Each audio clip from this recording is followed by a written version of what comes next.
The Print off the Cuff, presented by IIFL Wealth and Asset Management, corporate partner AU Small Finance Bank, in alliance with Indraprastha Polo Hospitals, airline partner SpiceJet.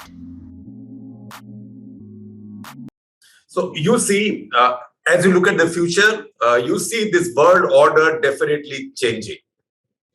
Yeah, definitely. And it usually happens in big sort of junctions of world affairs. This is the over-rationalization. So it happened, say, 1917, 1918. It happened 1944, 1945. And it happened 1989, 1991, when the Soviet Union collapsed. And now I think we should be looking at not anymore the post-Cold War order, but a way in which we deal with multipolarity in a multilateral framework. And that means that power has to be redivided.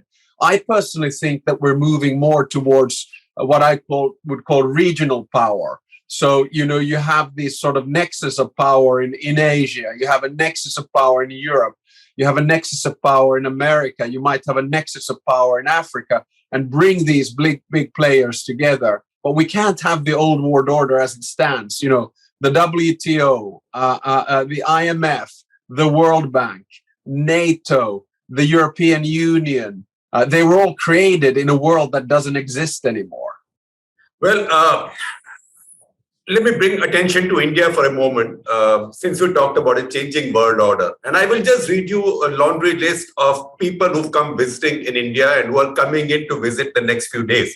So we had March 19, Fumio Kishida in Delhi. March 20, there was March 20, Austrian foreign minister. He's a good friend of mine, Alexander Schallenberg.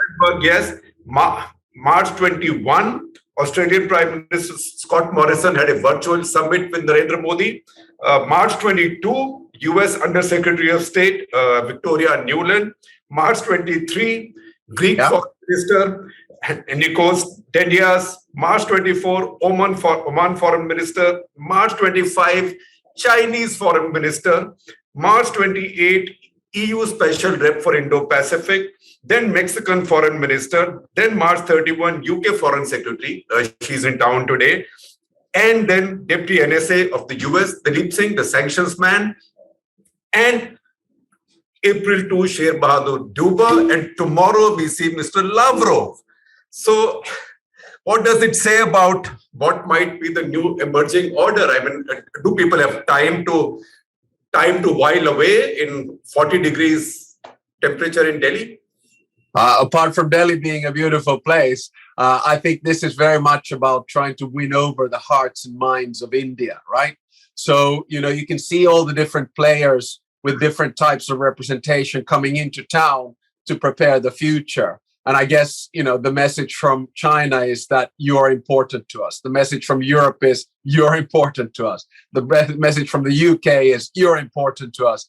And the message from Russia is that, well, could you please help us? So, there's this sort of frenzy of activity, diplomatic activity. And this is where you see, when there is a sort of a power vacuum that emerges, and when there's a feeling that the global order is changing, then it's a lot about, in which direction is the second largest country in the world, India, going to lead.